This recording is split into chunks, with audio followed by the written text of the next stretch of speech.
السلام عليكم ورحمة الله وبركاته. أهلا بكم أعزائي متابعين قناة أيمن الشويط. وأخيرا الحكم بالحبس 6 أشهر أو 6 شهور على مرتضى منصور رئيس الزمالك السابق والمعزول في قضية سب الأستاذة لمياء خيري المدير العام في البنك المركزي للمحاسبات. واللي مش فاكر ده حصل امتى، ده يا سيدي حصل ما بين تقريبا او في فترة ما بين 10/4/2021 لغاية شهر 12/2021. ومرتضى منصور كان طلع سبها وشتمها في قناة الزمالك وعلى وسائل التواصل الاجتماعي زي اليوتيوب وصفحته الشخصية على فيسبوك. يا جماعة اقسم بالله كل ظلم وليه نهاية، ربك يمهل ولا يهمل.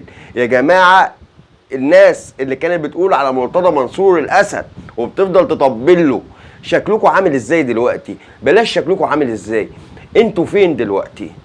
انتوا فين؟ انا بجد شمتان فيكم انتوا.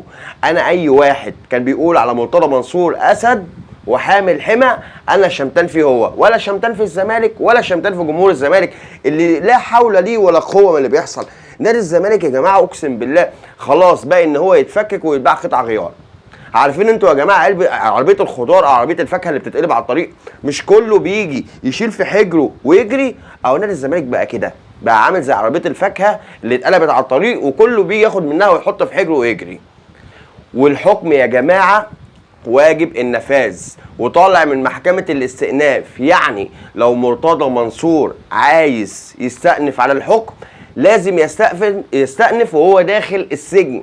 ومرتضى منصور حاليا مطلوب القبض عليه، يعني المفروض دلوقتي طلع اذن النيابه بالقبض على مرتضى منصور لتنفيذ العقوبه.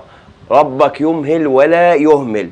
شابوه وبرافو لكابتن محمود الخطيب ولكل واحد مرتضى منصور يعني سبه وخدش حياءه وتطاول عليه وعلى عرضه. برافو لكل واحد سكت واتخذ الاجراءات القانونيه، والحمد لله كل ده دلوقتي بيطلع على مرتضى منصور.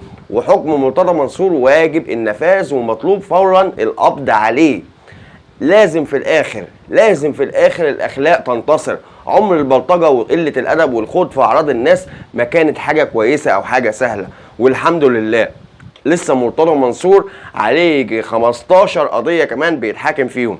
يعني مرتضى منصور باي باي يا رجاله. والله انا زعلان لان هو كان مسلينا، ولكنه برضه في نفس الوقت كان راجل افاق وقليل الادب وقليل الذوق وشتم امهات مصر كلها.